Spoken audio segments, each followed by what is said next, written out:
We're continuing our partnership with Learn Liberty today, and joining me is an adjunct professor at Willamette University and author of A Renegade History of the United States, Thaddeus Russell. Welcome to the Rubin Report. Thanks for having me. Thaddeus Russell, that is a name. Sure is. Of a man who I feel knows what he's saying. You know what I mean? Like, there's some gravitas to your name. Do you feel that? First of all, my mother gets all the credit. You know, people sort of compliment me on my name all the time, and I say, hey, I had nothing to do with it. I wish I could take credit for it.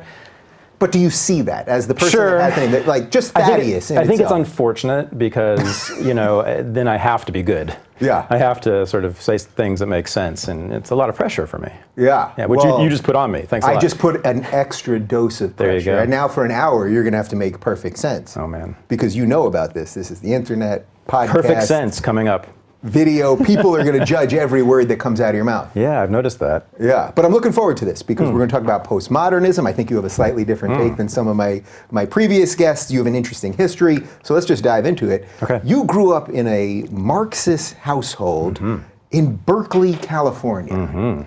I've given a lot of good buzzwords right there in that first sentence. What was that like? You could also have said the 60s and 70s, too. That's when I was growing up. Yeah. That's a lot. I mean, right there, that's a lot. Plus the name, Thaddeus Russell. Yeah, We've combined things here.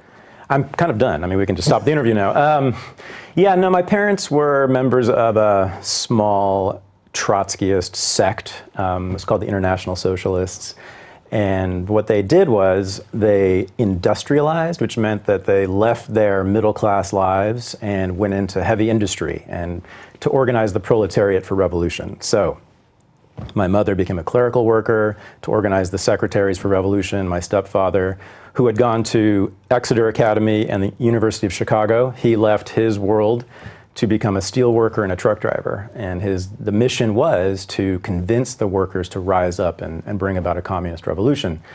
So that was unsuccessful. Yeah. Do you know what caused them to do it? Was it just that generally what was happening around then with the war and everything else? Or? It's hard. It's hard to explain why people come to particular ideologies, but they chose Berkeley in the '60s. They moved there and fell in with this hardcore group, and that was their lives. And so that was my life when I was growing up, and we had meetings in our house, and the comrades were sitting downstairs and talking about stuff. I had no idea what they were talking about. I learned later. Right. But it was heavy Marxist theory, and which union shop should we infiltrate, and which factory should we organize, and then there were visitors to our house. There were Black Panthers. We lived about 3 blocks from the Black Panthers national headquarters, which was actually in Berkeley, not in Oakland.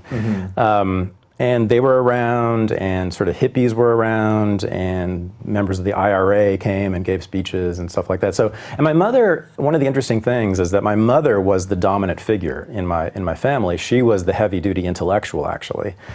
And so the idea of women being weak or victimized or unable to compete with men has always been just a weird thing for me, an alien idea. Because she was always the dominant force, and I always looked up to her and tried to model myself after her. Yeah. So were you, once you became of age and started thinking about these ideas, did you immediately jive with these ideas? Did you have pushback or? Yeah, I mean, so I will say this, my parents, as I recall, did not try to indoctrinate me directly, but you can't help it, right? I mean, if you're raised in a church family, you're gonna think that that's the truth and correct and the way to be. And that's what I said. I mean, my mother said that, in fact, she said this in one of her speeches, that when I was about 10 years old, she said, I want to grow up to be in the IS. That's what I want to be. I want to be a socialist, Mom. How do I do that? And that was kind of my mission. And I really mean that. Is when I went to college, I didn't know what socialism even was. Yeah. And so that was my mission. I said this. I said, I'm going to learn what socialism is and then become a socialist. And that's sort of what I did for a while. But that wore off. Yeah. So you write a lot and you talk about the outsiders, really, the rebels. I mean, the people, the drunks, the fringes of society, the people that were probably at a lot of these meetings. Now, you don't No, not the people that were at these meetings. That's a misconception about my work. Right. So it's okay. Please clean it up. Yeah, the people. Well, okay. Let me tell you how I got there first. So I ended up going to Antioch College in Ohio, which is this ultra left college run by hippies and anarchists, basically, and punk rockers. And in fact, I think that's Evergreen State. I was just going to say, no, I mean this. We used to compete with Evergreen for being the most politically correct, the most left-wing college in the country. And we always thought, oh, they don't know what they're doing. We are the true radical college. Wow, that's hilarious. I think we were the champions. And I have a lot of stories I could tell you about the insanity at Antioch College, which is kind of one of the reasons I started to think twice about this politics and this culture. And well, can you give me one example? Let's just dive into that for a second, because that'll frame this interestingly.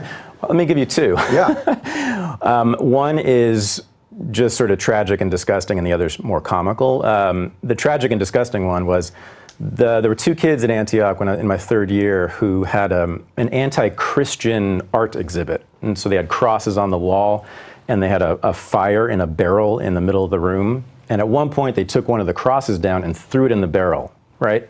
Everyone there understood this was an anti-Christian statement. Yeah. Oh no, this was racism. This was the Ku Klux Klan. Those kids got expelled. Wow. Because it was widely perceived to be an act of, racist violence, and they had to leave the college. And I was the editor of the newspaper at the time, and I said, and this was kind of a turning point for me, I said, what are you talking about? This is insane. It really had this witch hunt feel on campus.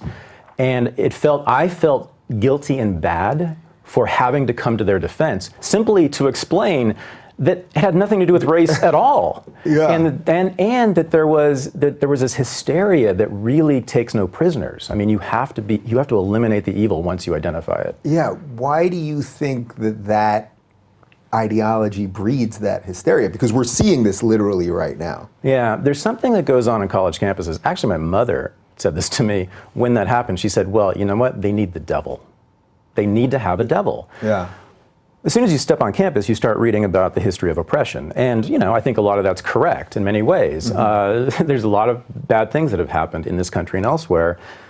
And then you look around and you're an affluent, very privileged person in this world. You're in the top 1% or more. Every college student basically is that, especially at Antioch.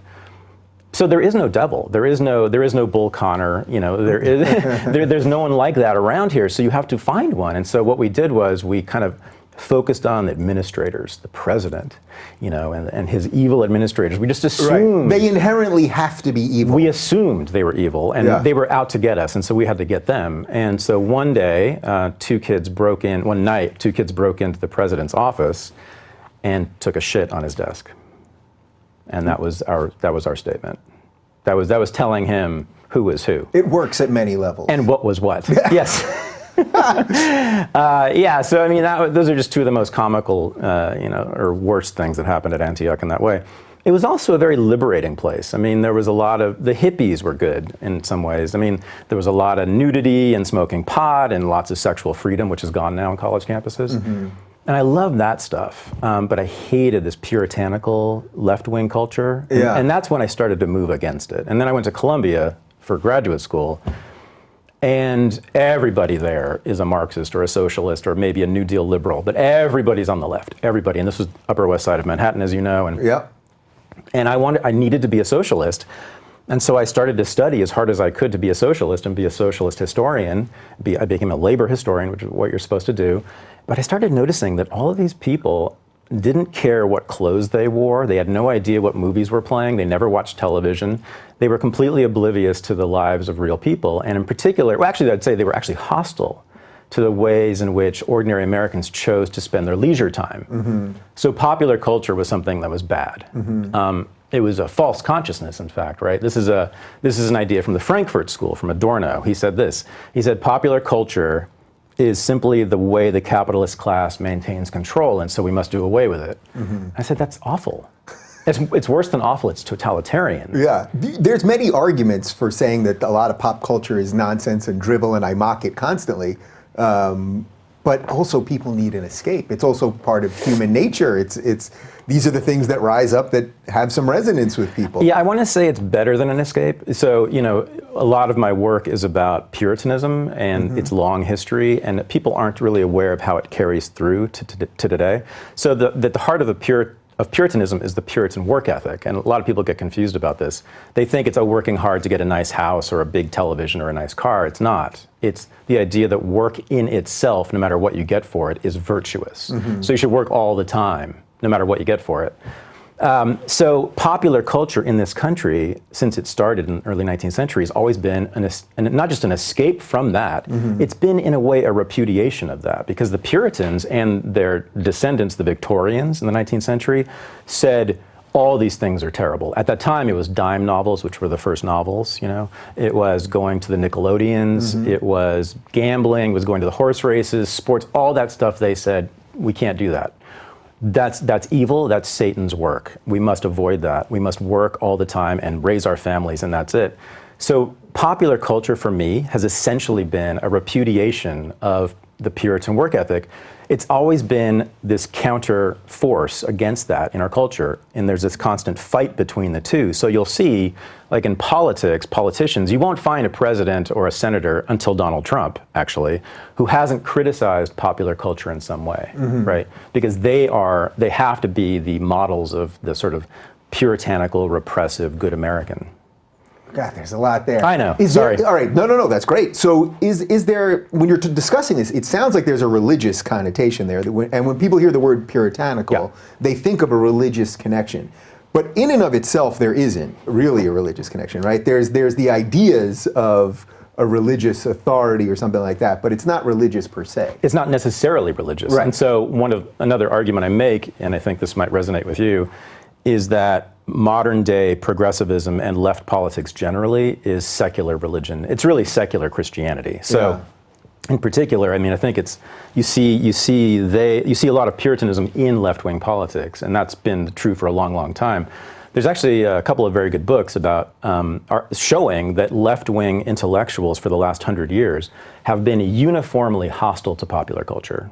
That until very recently, these sort of hipster communists in Brooklyn who talk about pop culture, until them... Who all wear the same glasses and have the same facial hair. They pretend, they do, and I've had arguments with them, they pretend that Lenin loved the movies. No, I mean, that Marx, Lenin, Trotsky, all of them, you name it, and all the intellectuals in the universities who are on the left have all, like Adorno, have all hated pop culture and seen it as false consciousness because, and I said this once to a professor at Columbia, a very prestigious feminist gender studies professor once, I said, why do you hate the fact that so many women just like to go shopping or like to go to the movies? And she said, because I think they have better things to do with their time. I mean, right, so that's not just profoundly judgmental. So it's elitist, it's judgmental, it's at least authoritarian. I think it might be totalitarian, and this is my critique of the Frankfurt School, not postmodernism, different things, by the way. And I do want to get to that. Very different things. To me, it's totalitarian, because their idea is that your ideas are wrong, false, that's their term, they use that, and they're leading you to do things that are counter to your own interests. So we know what your own interests are, and we know how you should best arrive at them, to gain them. So we're going to tell you what music to listen to, what movies to go see, probably no movies, but what you should do with your life, your time, right? It's actually totalitarian, which is why that crew, the people who followed the Frankfurt School in the 50s and 60s, the left-wing movements that they became very attracted to during that time were Maoism, was third world communism, because that's what Maoism looked like. It was this idea that we must rid ourselves of our bad ideas before the revolution can happen. It's fundamentally totalitarian. It's about the total person. Yeah. All right. So let's back up. Let's back up to a couple of things. I think we're going to be bouncing around a lot here.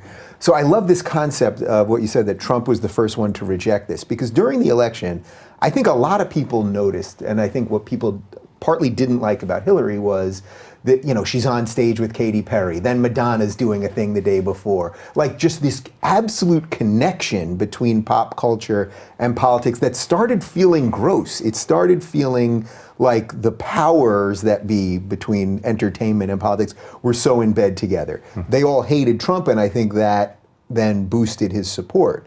Do you think that's a fair estimation? Yeah. And do you think that was a calculated move by him, or was it just he had been pinned into a corner because none of those people would back him except a few of the deplorable rejects like Ted Nugent and Scott Baio? Yeah, I mean, I guess I don't have the same critique of that you do. I have no problem with what you said, but I take a different line on it. I mean, to me, Katy Perry and Madonna being front people for Hillary is a contradiction, because Hillary represents second wave feminism, which was, read Betty Friedan if you don't agree with me, I mean, if you don't believe me, was a rejection of the objectification of women in all forms, right? So that any showing of skin, any sexualization of women was bad and need to be left behind. Friedan said in her book, The Feminine Mystique, that women should become leaders of corporations, leaders of government, and that's it. And she has several chapters in that book that are rejections of sex in particular. And also she attacks gay men for being eternal boys who are obsessed with sex and for seducing housewives into being obsessed with sex. This was Friedan's whole thing. She thought that women were themselves too interested in sex, and what they should be interested in was work. Puritanism, here you are, right? And so Hillary Clinton is the apotheosis of that, isn't she? Right? Because she wears the business suits. Yeah. She is ultra rational. She is ultra disciplined. Her husband gets sex elsewhere. I mean, he does the bad stuff. Yeah. Right. So she's the perfect second wave feminist. So Katy Perry showing her boobs on stage and Madonna having done the same thing before, that's a rejection. That's a contradiction with second wave feminism. So someone's not understanding something here. I think Hillary just used them, but probably isn't really a big fan of what they're doing. Right. So, there's a contradiction there that needs to be resolved. Yeah. Do you think, though, that contradiction, like, I think people see that, even if they don't understand the full history of it or the full philosophical underpinnings, I think people kind of see that, and I think that possibly did drive more people to Trump. Do you think that makes sense? I don't know. I mean, because it was a rejection of all of it. It was like just a rejection of just this monstrosity. I think that a lot of people, again, I don't know. Yeah. And I hate the way that people sort of presume to know what Trump voters thought. Yeah. Right. You better know everything. Otherwise, what the hell are we doing? My name's Thaddeus. I better know. Yeah. But I do think it's reasonable to assume. How's that? That a lot of them were rejecting or reacting to this repressive Puritanism in Clinton and politics generally, which is not just cultural, it's not just about sex, it's that you're not allowed to say all kinds of things if you're in American politics, right? It's this very restricted discourse that's allowed in American politics. I'm sure that was a lot of what went on. In fact, I did hear a lot of people say that. Trump says what he thinks. Yeah. Just that was very attractive to a lot of people. And that was attractive to me. I didn't like most of what he said, but I did like that he was breaking down the walls, right? And Bernie, to some extent, was doing that too. And so I thought that was very good, even though I didn't like either one of them in terms of their content, but I did like that they were simply challenging the walls.